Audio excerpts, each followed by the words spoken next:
Good morning, everyone. I'm Spokane Mayor Lisa Brown. Really happy to be here with Senator Cantwell today. We're also joined by Ben Stuckert of the Spokane Low Income Housing Consortium, Jonathan Malahan from Catholic Charities, and residents of Sister Haven and Gonzaga Family Haven, Lilia, Cecilia, and Marcy. I think we have Lilia and Marcy here right now. Like most cities around the country, Spokane is facing an affordable housing crisis. We need more housing and we need it quickly. Today, we're happy to be here with Senator Cantwell, calling on the U.S. Senate to pass the bipartisan tax package that will significantly boost the low-income housing tax credit program that the senator has been a champion of for many years. This low-income housing tax credit program has already been an important resource for affordable housing, and we are gathering today in a space that was made possible because of the program. Senator Cantwell's efforts to expand it will only make matters better. Now, there are several benefits to expanding what we know as LIHTC, or the tax credit program. It increases affordable housing supply through new construction and rehabilitation of existing housing. It incentivizes the private sector. We have developers who want to help and are ready with this assistance to putting the capital together to build the housing. It's an economic stimulus through job creation, the construction, the property management, the good jobs, the organized labor that's involved in building the housing. And it's community and economic development, as you can see right here in this neighborhood. Affordable housing is critical for vibrant and inclusive communities.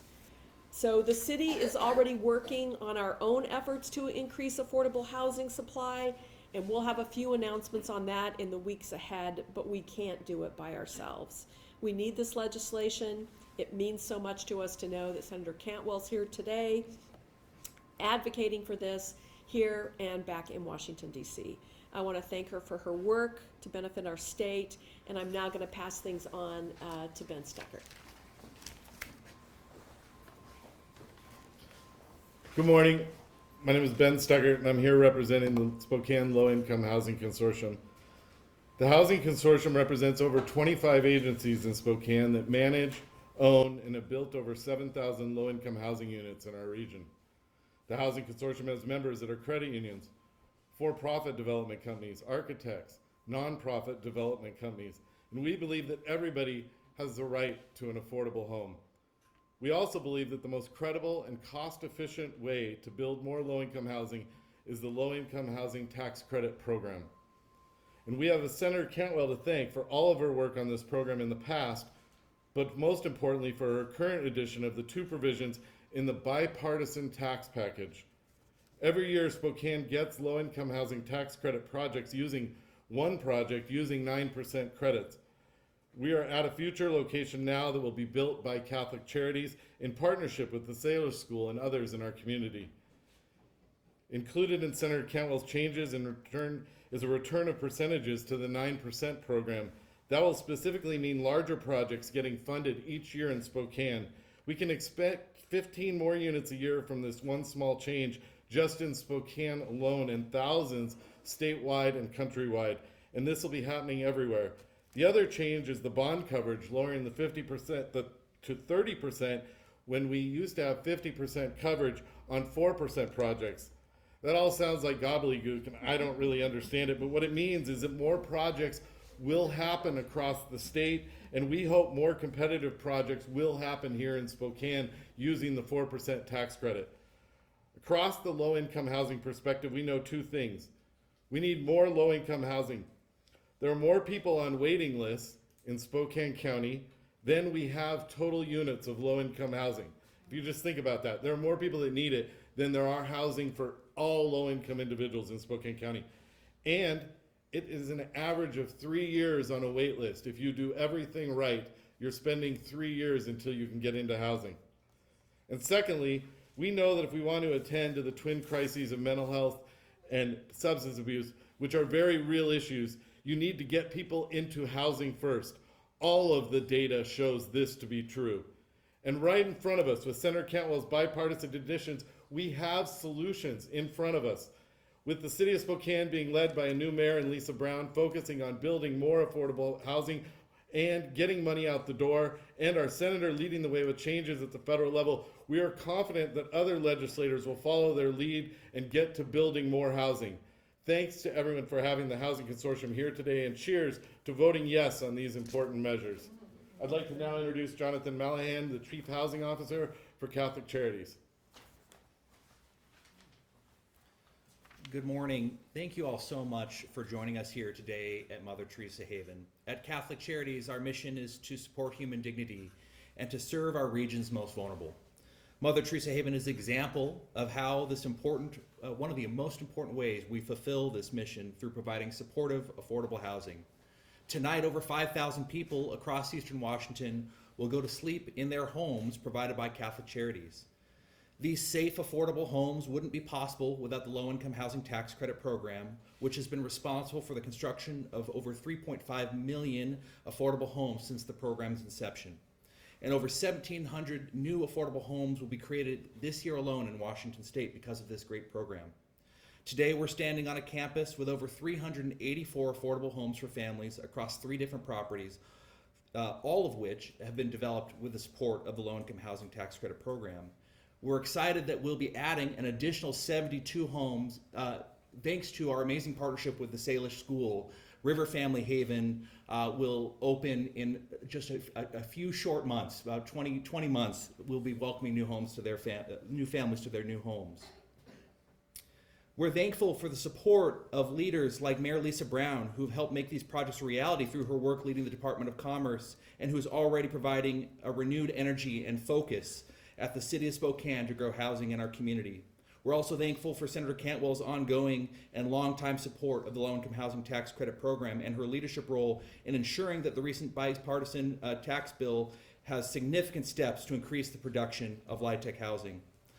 Although the number of units created in this program is really impressive, it's a large number, a huge impact, there's a better way to illustrate the meaningful impact of the LIHTC program, and that's through the stories of the residents who have made these communities their home. I'm so thankful to Lilia and Marcy, all residents of Catholic Charities housing communities, for joining us today and their willingness to share their powerful stories. So Lilia, if I could introduce you and have you come up to the podium. Lilia Dmitriev.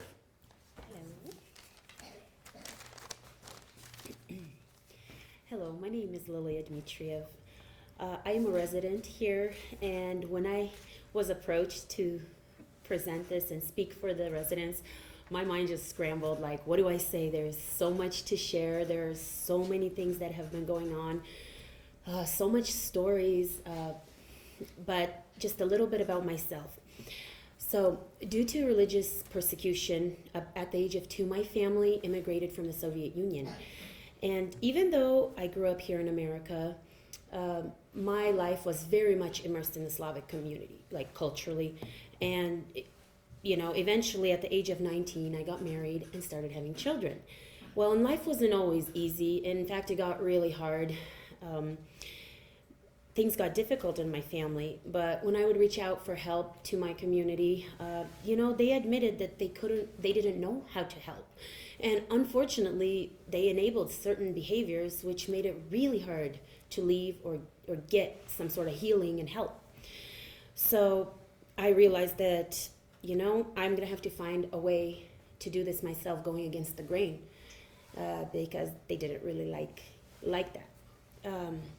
So if it wasn't for the deep faith of my father and mother and how they raised and prayed for their children and instilled the faith into 9 children I had growing up in my family, I would have nothing to hold on to. I would have lost hope, and frankly, I wouldn't be standing here in front of you guys today sharing what God has done and the opportunities through Catholic Charities, the YWCA, and just the deliverance and grace in my life and my children's life. So just to share with you, after one particularly hard day, I escaped to like a McDonald's. I don't even remember what restaurant it was, but fast food. But I went into the restroom and there was a little phone number for DV hotline. And I took that number and I called it. And that is how I started, like, the whole journey to healing and restoration of my family. My children and I were able to get into a safe house through the YWCA. I was in tears about, all the support and the help that we were receiving. It didn't stop there. Even though I went back home several times, the YWCA still took us back in because the cycle would repeat. That's how I learned about the cycles of abuse. Eventually, through the services of the Y, I was set up for housing with Catholic Charities. Now, living here gave me a chance to be able to breathe and take care of my children and just feeling safe. With the protection, the cameras, the locks on the doors. Some people might think that's too much, but for somebody who's been through abuse and there's perpetrators who like to get in, it made us feel safer for the children and for us. Also, I was able to put my youngest into Head Start just across the parking lot, which was awesome because that's close. And as a person who's been through some abuse, we know we like to keep our children close to us. So that opportunity was a blessing. Also, God gave my oldest son the opportunity to do Running Start, which is also just across the street. Amazing, and now currently I feel like I am healed enough to the point where I can excitedly get back into the workforce, which I'm really looking forward to. My heart's desire and passion is to help these beautiful women to find their worth and strength and healing after the abuse. Go get that little number, take it off the door, call it, make that first step, because that's how things can change. And don't give up. There is hope. And I just want to let everybody know life does get better. And God bless you all. Thank you.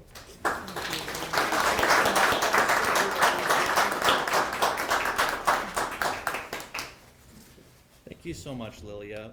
Marcy, Pablo, would you please join me at the podium?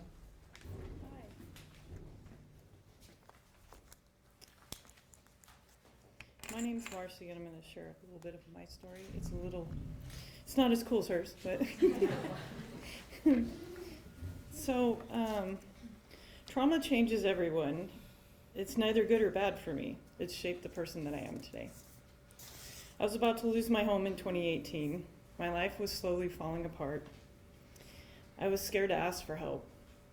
My son attended a school retreat and shared our story. He told them we were losing our home. I was working 2 jobs as a caregiver, and I never had time to spend with him. A classmate of his overheard this and went home to her parents and said, "What can we do?" Her parents took that opportunity and decided to help us. A week after that, my son came into my room. Well, he burst into my room. He's like, "Mom, when the phone rings, answer it. Help's arrived." I was like, "What? Okay." I was reluctant at first to accept the help, because usually I'm the one helping others. So my son's classmate's father called me up and said, "Here's the time and place and the property for you to show up. Just show up there. We've got you covered." Little did this teenage girl know she just changed all of our lives. The trajectory of our lives changed forever. Catholic Charities' low rent made it possible for me to be able to pursue my dreams. I was able to quit one of my jobs and go back to school. With this, I'm hoping to pursue a career in psychology and finish my schooling and get a doctorate degree. I want to help other people like I've been helped with that degree. I want to change people's lives and transform them as Catholic Charities has done for me. Last week I applied for a job at Precision Home Care. It's a small startup for a chief operations manager. I got the job. With this, I'm hoping to give back to the community. This gift has not only changed my life, but has paved the way for my children as well. My oldest son attended Seattle University and graduated with a bachelor's in computer science. One of my daughters is attending Seattle University right now and plans on becoming a psychologist herself. Another one of my daughters is currently a caregiver and working in an in-home care facility, and I'm planning to hire her once we get started and can hire people. I'm grateful for the fighting chance that Catholic Charities has given me. Without them, I don't think that my children and I would have been able to do this. I was able to work part-time, go to school full-time, and be there for my kids. Because I wasn't able to before, because I was too busy trying to save my home and pay my power bill and my water bill. Too busy trying to pay for the necessary things. And this allowed me to be able to also spend time with my kids and coach my youngest daughter's basketball and softball team. So I'm grateful for the opportunity, and there's a family out there in Spokane that I would like to say thank you to. Without them, I wouldn't be here today. Thank you.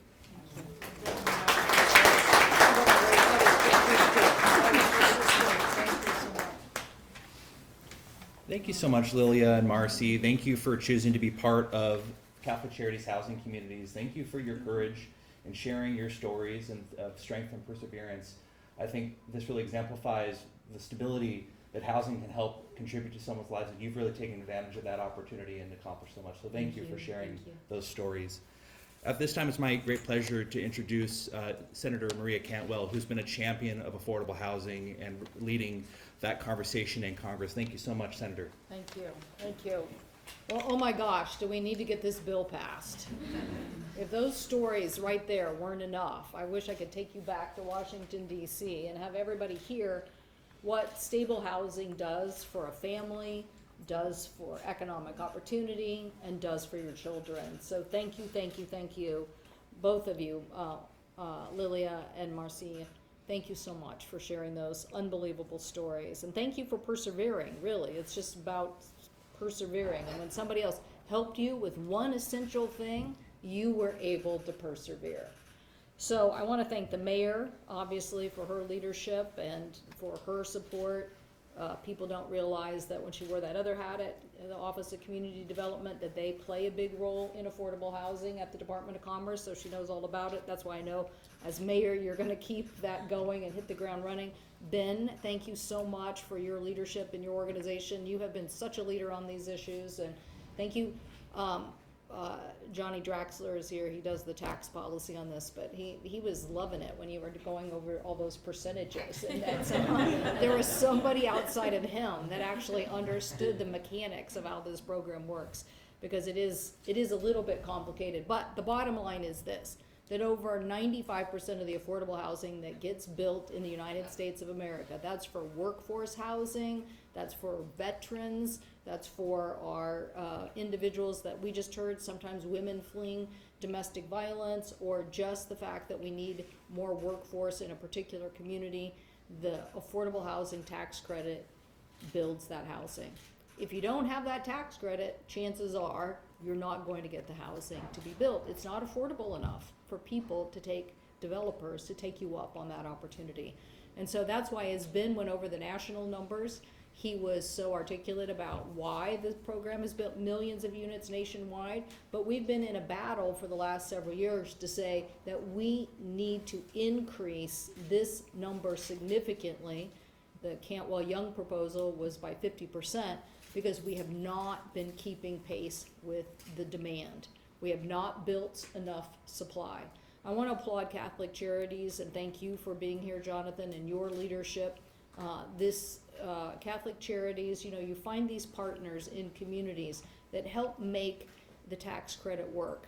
And Catholic Charities has had a very keen eye on the needs of Spokane and has built many successful projects. And trust me, there are other parts of the state where you would go and they would give their eye teeth to have a Catholic Charities or another partner as aggressively building units as you guys are. But we're here today too because there's one thing that's really apparent, and that is that Spokane is growing, and that puts more pressure on the need for affordable housing. That's why Ben was mentioning that you have a supply of 7,000 units, but you have a waiting list right now of 7,000 people. So that just shows you how many people need that affordable housing. And we could sit here all day and talk about why we didn't build more affordable housing, but we just didn't. A lot of different reasons. The downturn being one of the biggest significant events that happened, took out hundreds of thousands of units of supply that might have been built during that time period.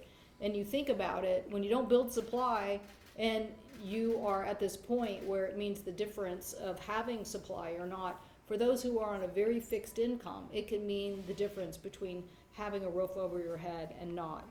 And that is why in Spokane, just like the rest of Washington State, we have to be very vigilant about building more supply. And so it is important that we call members of Congress and the Senate and say, please get this bill passed. Now, the good news is the Cantwell-Young bill got amended, parts of it, onto a bill that did pass the House of Representatives. So the easy part should be getting it out of the Senate. But we have to get our House colleagues and senators demanding that the bill be brought up and not wait until after November. I think some people think, well, this bill attached to other policy, it could wait. It can't wait. These stories can't wait. These children in the back can't wait. We need this to pass now. Mother Teresa Haven is a perfect example. And they have received 70% of their total project cost, 9% from the low-income credit, and made housing affordable for 48 families in West Spokane. And like these properties, Mother Teresa Haven continues to take care of its residents after they've moved in with a comprehensive system of counseling, case management, childcare, healthcare services, and obviously close by education, which is such a tremendous aspect of this particular community. And you just heard stories about how people are working to re-enter the workforce, start a business, and build a community. So housing is critical to all of that. When River Family Haven is completed nearby, another 72 families will have a place to call home. And so these revitalized neighborhoods, they increase the opportunities for education and boosting income of residents.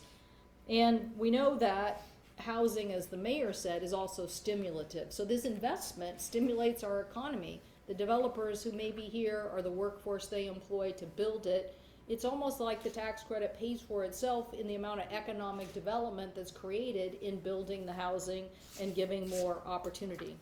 Well, we know this, that our economy nationwide is still feeling the impacts of inflation. And what is one of the biggest factors in inflation? 1/3 of the consumer price index and climbing is housing. And so things like this, building more affordable housing, also helps us address the inflationary costs that so many families see.